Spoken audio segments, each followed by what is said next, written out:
definitely we will try to pursue it.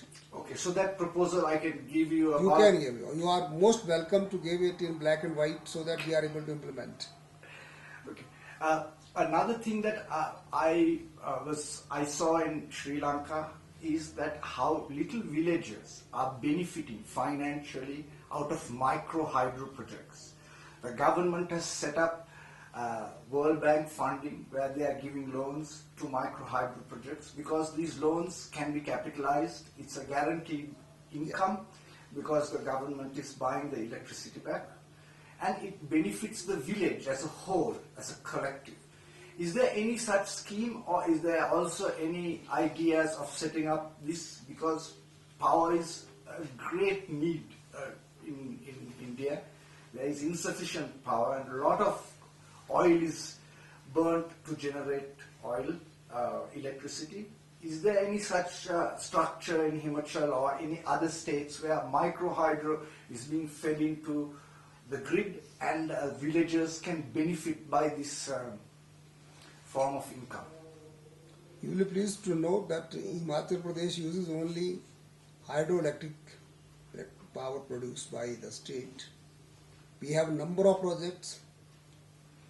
The famous Bhakra project is also in Himachal Pradesh, and the biggest project of Nathpa Jhakri 1500 megawatt is also in Himachal Pradesh. But we are giving more importance now to the smaller mini micro hydro projects to vitalize the economy of the rural people. And we have reserved projects up to 2 megawatt for Himachalis only, the local residents, and up to 5 megawatt we give preference to Himachali investors. Then after that it is international competitive bidding. Small hydro projects are being encouraged. Cooperative banks are being encouraged to give advanced loans to the local entrepreneurs. Local educated young men are being encouraged to form cooperative societies, generate power, and government purchases that. Then we have also introduced local area development fund or local area development agency for the hydro projects in which whatever area that project is located, that project authority or the independent power producer has to give a certain amount, 2 to 3% of the amount to the development of that particular area. And as you have rightly said, we are also trying to develop the concept that smaller hydro projects giving that electricity generated locally to the local village or that panchayat, maybe to that block level, so that transmission expenditure is also less. There is lesser number of transmission lines to be laid, and local economy is generated, improved. We are trying to do that here also. So would a training school for micro hydro where villagers can come have a training here in either in Shimla or a mobile training units where we go to the villages and panchayats, and if they are happy, then training and development is done there, and implementation of training and development of creating this and managing this within the village. Would this be welcome here as the first step to implementing micro hydro? I have been reading that generally the private entrepreneurs say local people don't get the employment on the plea that they are not technically trained. Actually, what is required? It is the civil and electrical training only. So I have asked all the ITIs and polytechnic colleges in the state to see that we train people in those disciplines which are required by the different industry and different hydroelectrical projects. And you will be glad to know that we took up this matter with the JP industry. They have a polytechnic in a rural area, and they have particularly devoted it to the hydroelectrical training to the young men and women there. I took up the matter with the government of India also, and before the last parliament elections, 78 crores were sanctioned for setting up an engineering college in Bilaspur district of Himachal Pradesh, near that coal dam area, so that people get training, engineering training in the disciplines required for the hydroelectric projects. Another institution is coming up near Kotkhai, Pragati Nagar, where we had some other factory there.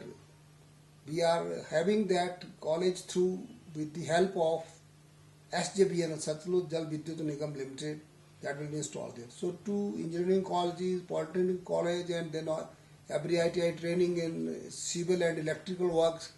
So I think we shall have sufficient number of trained people for all this work. So within the next year, there would be, you could say that there would be a lot more micro hydro projects happening in Himachal Pradesh. Of course, we have even cancelled some of the projects which were allotted to certain people and who did not do any work on that. We have made it compulsory, given time frame, within this period you have to do that much, within this time you have to do that much, and if you do not meet the criteria and the what you call that parameters set up for time period that you have to do within milestones, then those projects will be cancelled. So that will ensure quick implementation of the projects. So can you talk a little about your dream to have this rail system? Because last time when we talked about, I asked if what you would like to have your legacy as a CM, and you said if you could have this rail system across, and as we spoke earlier, it has many benefits, not only carbon footprint, tourism, transportation, environment. Since the last time we spoke, where does this project stand? Because I know there are many hurdles that one has to go through, from state government to central government. Where does the project stand as of now? I feel, unfortunately, the government of India, being dependent upon other coalition partners, over the years what has happened is that anybody who becomes the Union Minister for Railways becomes the minister for his constituency, his district, or maximum for his state. The concept of all India concern has gone. Most of the railway ministers have been from Bihar, they have looked after that area. Now the present one is from West Bengal. For her, West Bengal is the world.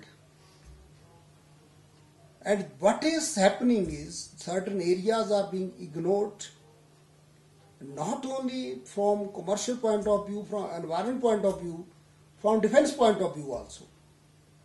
I have taken up this matter very seriously with the Prime Minister of India also.